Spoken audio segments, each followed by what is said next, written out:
Hello everyone, welcome to Redbeard Entertainment. My name is BMAC and today we've got something special. We are going to be starting an MLB The Show franchise and naturally, we're going to do it with the Seattle Mariners.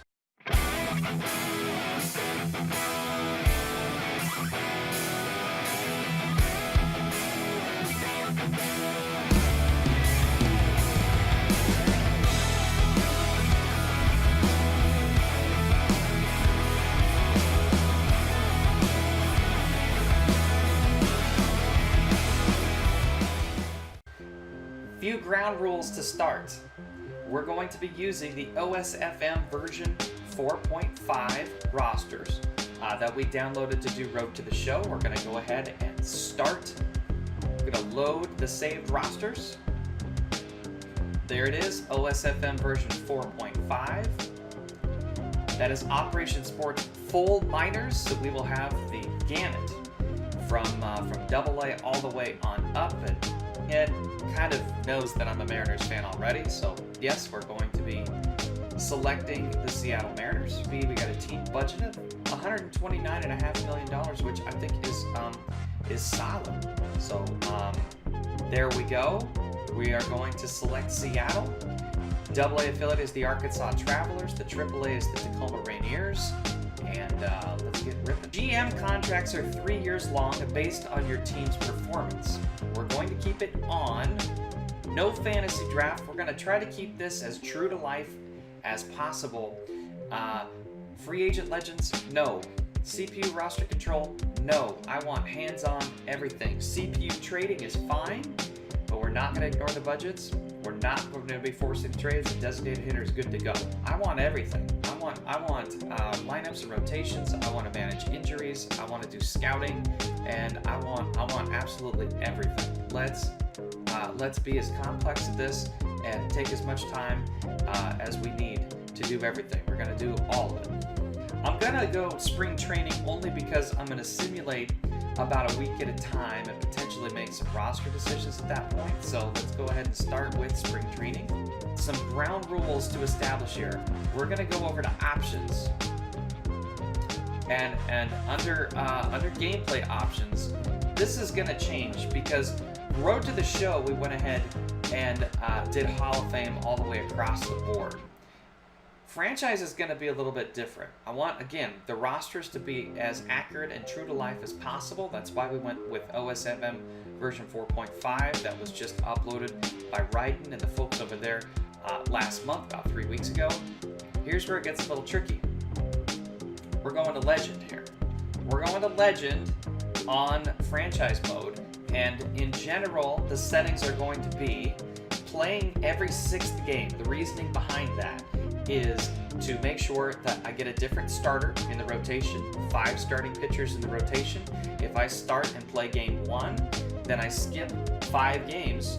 That's the 2nd starter, 3rd starter, 4th starter, 5th starter, and skips the number 1 starter again, and then I will play with the next game and the 2nd starter in the rotations. We keep going on like that.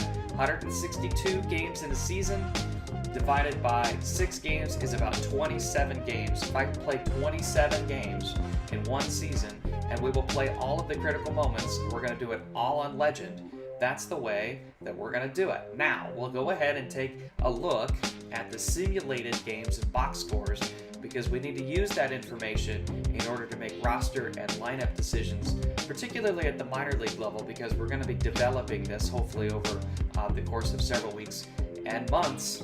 And I don't know how many years we're going to go with this franchise, but 27 games is going to be the key figure because that's the number that we're going to have to play in order to finish a particular season. We may miss the playoffs, and if we do get to the playoffs, I think we're going to go ahead and take control of the team at that point and play every single game in the playoffs. Mariners, playoffs, they don't necessarily go together, but hopefully we change that starting right now. So franchise is different in that you obviously you have a regular team. It's not Diamond Dynasty, and you have to not only plan for this year, but you have to plan for the future. And you kind of have to see how your team performs and whether or not you need to be that team that makes aggressive moves at the deadline or is more of a seller at the deadline. One of the ways I think is the easiest to do that is by looking at how many years in contracts you have left. So we're going to sort by contract. See Robbie Cano, we're going to actually flip this.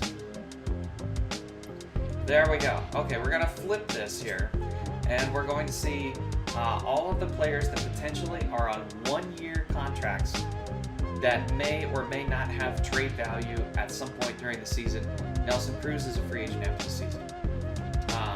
Not sure that Paxton has enough service time to be worried about it. He said he's going to be in an arbitration year. There's 2 years of arbitration, and then he's potentially a free agent. So we don't have to worry about losing him. Kind of same thing with Edwin Diaz. We are actually able to renew his contract for 1 year, and then he goes into 3 years of arbitration. So these are the types of guys that we're going to have to take a look at. And again, Alex Colomé, arbitration, not necessarily a free agent, but a guy like Nelson Cruz, we're going to be able to look at right away and say, okay, yeah, he is going to be a free agent at the end of the season. What do we do with Nelson Cruz? That is probably going to be the biggest question mark on our plate as we move forward. And then we can also take a look at the salary. Robinson Cano has the biggest salary on our club. He's extended for 6 years, so that's something that we're going to have to be aware of. It's potentially a contract that we can move, but it's also going to take up a lot down the road. Morale is a really interesting piece here. Apparently, Gene Segura does not like the coaching, but the current morale is going to result in a bonus applied to player attributes, so that's very interesting. I haven't really delved too deeply into franchise mode the last couple of seasons, but to see how much impact in the overall that it has on a player is something that's going to certainly be something that we're going to want to keep an eye on as we go through. Something to monitor, maybe not on a daily basis, maybe not on a weekly basis, but probably at least on a monthly basis. Some of these guys too are upset with their morale is low, their team role they're not happy with. So these are things. It doesn't go any farther to the right, but there are 8 different categories that we can keep an eye on. Right now, I'm just trying to set the level of who's on the 40-man and familiarize myself with how this roster is set up. Our 40-man roster has been set, and they've all been recalled to the majors in preparation for spring training.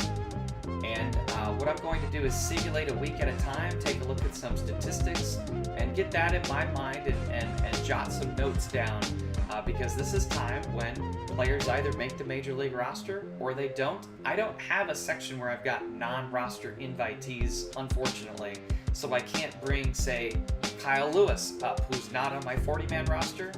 I can't do that in spring training. I would love to see that added to MLB The Show 19. In terms of franchise mode, you could bring non-roster invitees. It would be perfect for veterans that you sign, not on your 40-man. You sign them to a minor league contract, and you can bring them in, you can give them a tryout, and see if they make your club. Or young kids, prospects like Kyle Lewis. I'd like to get a look at Kyle Lewis in spring training, but he's not on my 40-man roster, and I therefore can't do that. So I would love to see that added into MLB The Show 19. Against right-handed pitching with the designated hitter, I'm pretty sold on this lineup. We got D. Gordon at the top, Gene Segura in the 2 spot, followed by Robinson Cano and Nelson Cruz. I like Mitch Haniger in the 5 spot, although Kyle Seager, if we could get him going and not hit 220 something, could be in that spot. Haniger's also a great two-hole hitter, and recently the Mariners have put him in the leadoff spot and flipped D. Gordon all the way to the bottom, and it's worked out okay for him. Haniger's just going to hit and produce wherever he is in the lineup, I feel.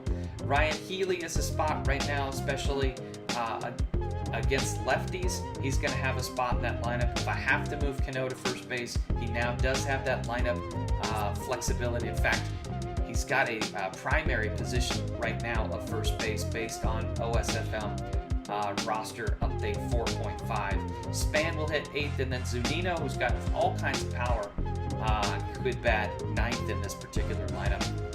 Against left-handed pitching, we're going to do things a little bit differently, at least right off the rip. Ben Gamel does hit lefties quite a bit better than Denard Span does, so we'll have him face lefties. Unfortunately, it's going to be kind of lefty-lefty matchups unless there's a defensive situation that we can add Gamel in later against right-handers.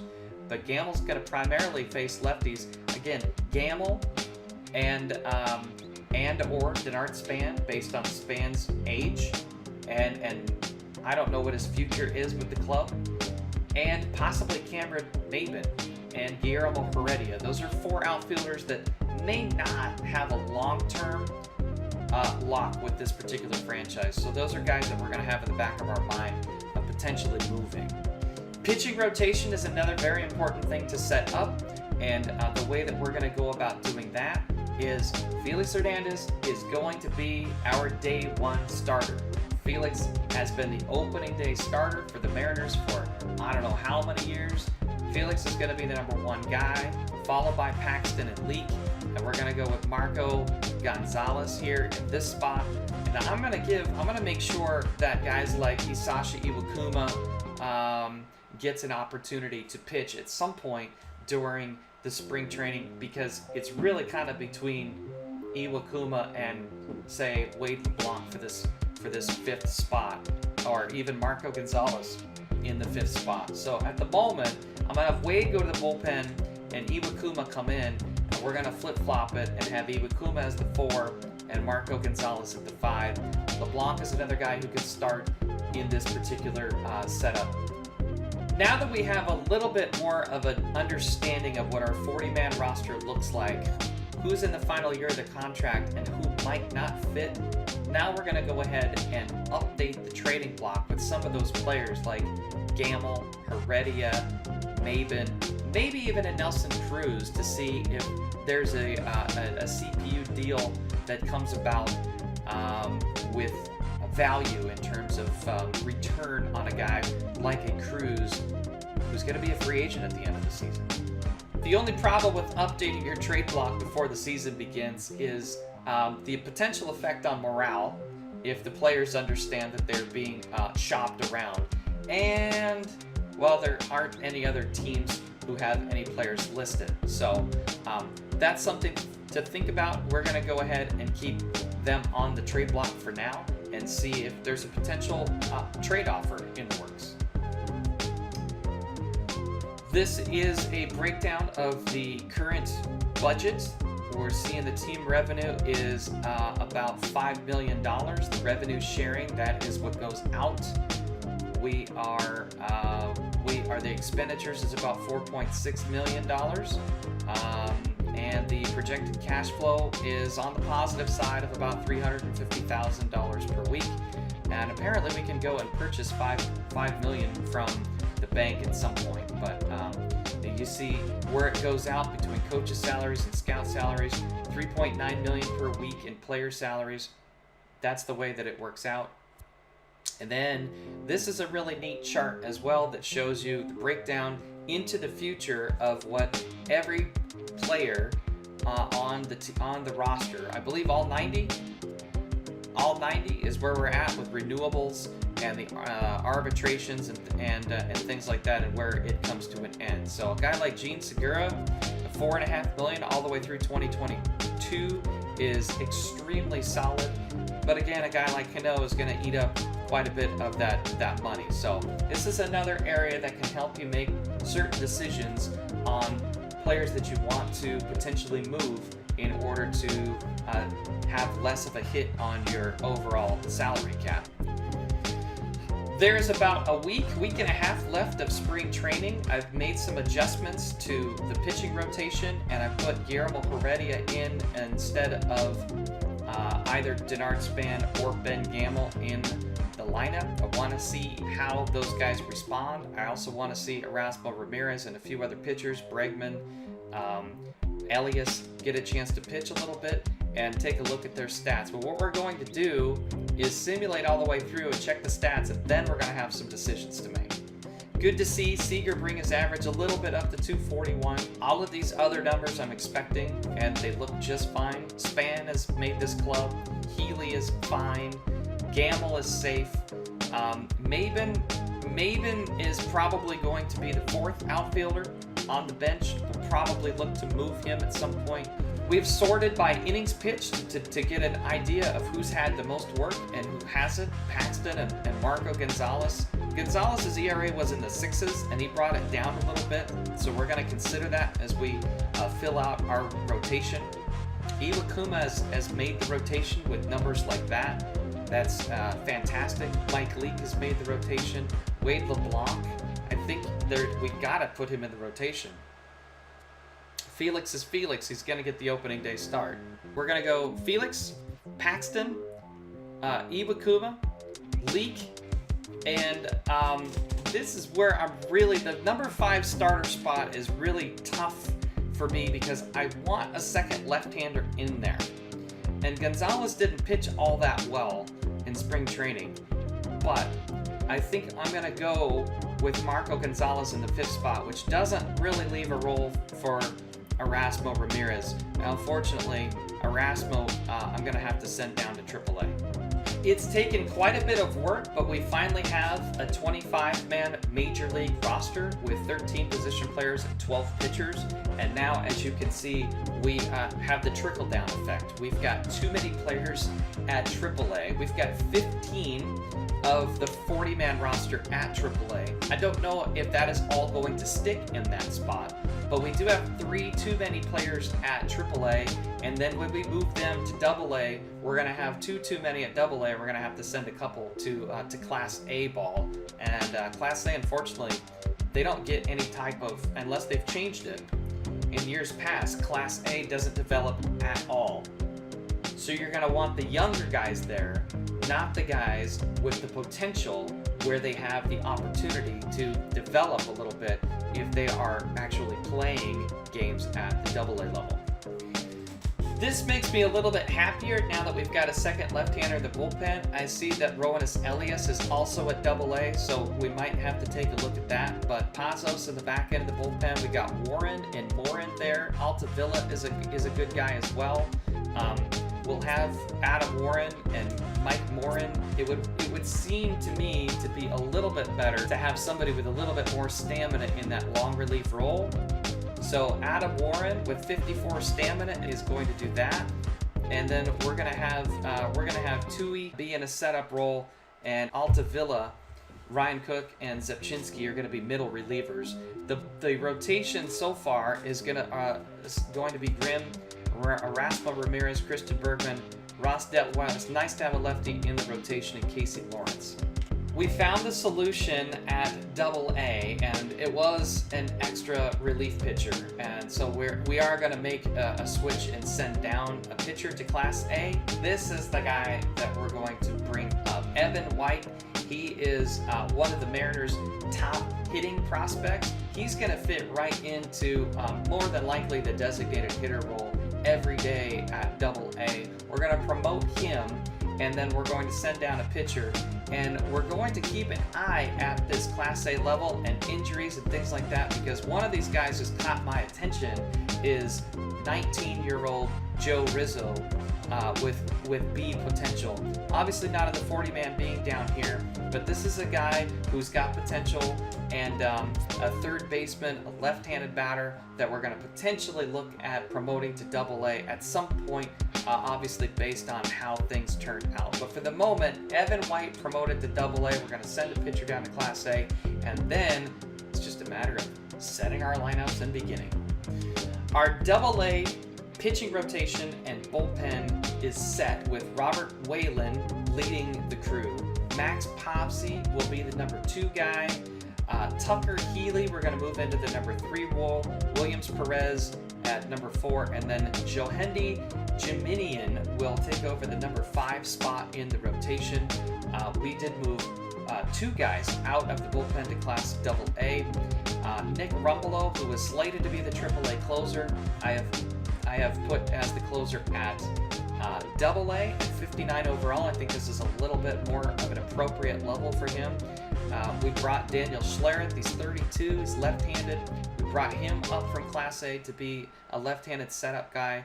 Rowanus Elias right now is in a long relief role at Double A. He is the lone 40-man roster guy here at Double A, and I think he's probably is the guy who is the first one to leave the 40-man roster if we need to designate somebody for assignment. Then we've got Art Warren and Tyler Higgins and Sean Armstrong in middle relief. Now it is time to set the lineups at AAA and AA. Tacoma's lineup is very interesting, and we had some tricky decisions to make. Ian Miller is more of a AA prospect than he is a AAA, but you also have a guy in Eric Filia, who has been a former minor league organizational player of the year and has hit extremely well. I think the attributes aren't quite, maybe if you're looking at the major league level, these are okay attributes comparatively. He's a pretty decent minor league player. And so the question was, who's a DH and who's in the outfield? And I went with Ian Miller and had Filia in the lineup too as the DH. Beckham is the veteran. He's a right-handed hitter. I like that in the 2 spot. Vogelbach's got some power. Perkins has some power, so we put him 4 and 5. Herman's got some power, and we wanted to split up the righties, so we put Herman in the 6th spot. Guillermo Heredia, again, is just kind of the odd man out in the Mariners outfield, although Cameron Maben is also kind of in that spot. Then we've got Seth Mejias Green, and we've got a switch hitter at the bottom of the lineup with a little bit of speed in Danny Muno. The AA Arkansas Travelers, a little bit more challenging to put a lineup together when, A, you don't really know as many of the names. Kyle Lewis is the stud. I want the lineup to be built around him. He's the best overall hitter. I am of the mind, as they do put guys with speed and contact at the top of the lineup. Put a guy in the 2 spot who can either be a switch hitter, a left-handed hitter, or a veteran who can potentially hit and run, bunt, do whatever needs to be done to move a guy over. Your 3-hole hitter should be your best overall player. Your 4 guys should be somebody with power. Again, 5 guys should have power. Might be different handedness than the 4 guy. So we kind of use that philosophy to go all the way down the lineup. And if there's a tie to be broken, handedness, batting handedness, and or speed, which we did at the bottom of the lineup with Adam Law, who has 79 speed. Doesn't hit all that well, but has some vision. If he gets on base, he can cause some problems and kind of reset the lineup. I think we're all set. We have gone through the process of spring training. We have looked at our 40-man roster. We've set the lineups at all 3 levels. What's left now is to play a game. So come back for episode number 2, and we will have Felix Hernandez take on Corey Kluber on Legend, and we will try to get that for you tomorrow.